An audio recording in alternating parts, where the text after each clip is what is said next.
Islam merupakan agama yang dianut oleh mayoritas masyarakat Indonesia.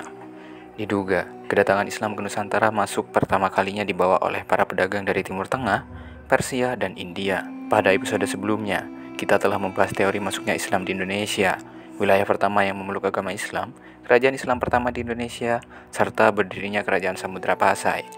Pada episode kali ini, kita akan membahas masuknya Islam ke Pulau Jawa.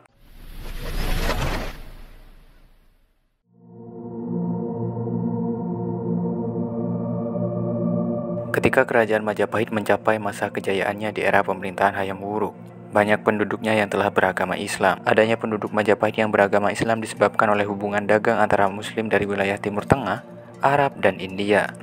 Setelah itu, Islam kemudian disebarkan oleh Maulana Malik Ibrahim atau Sunan Gresik yang dianggap sebagai wali pertama yang mengislamkan Jawa. Sejak Islam berkembang di Jawa, pengaruh agama Hindu Siwa dan Buddha di Majapahit secara perlahan mulai tergantikan oleh Islam. Proses tersebut berlangsung lama karena agama Hindu dan Buddha masih banyak dianut oleh penduduk Majapahit. Selain melalui proses perdagangan dan pelayaran, Islam juga berkembang melalui proses pernikahan. Banyak pedagang Muslim dari Timur Tengah, Persia, dan India yang akhirnya menetap dan menikah dengan gadis Jawa. Alhasil, Islam memengaruhi lingkungan keluarga hingga akhirnya berkembang pesat di seluruh Jawa. Bukti awal masuknya Islam di Jawa adalah ditemukannya makam Fatimah binti Maimun di Gresik yang berasal dari abad ke-11.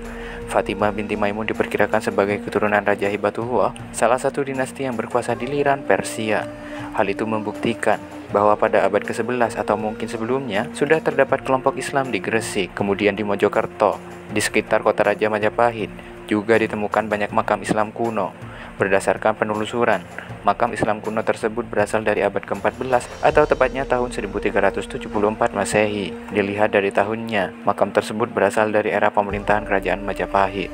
Bahkan, beberapa ahli menduga bahwa makam tersebut milik keluarga kerajaan Majapahit.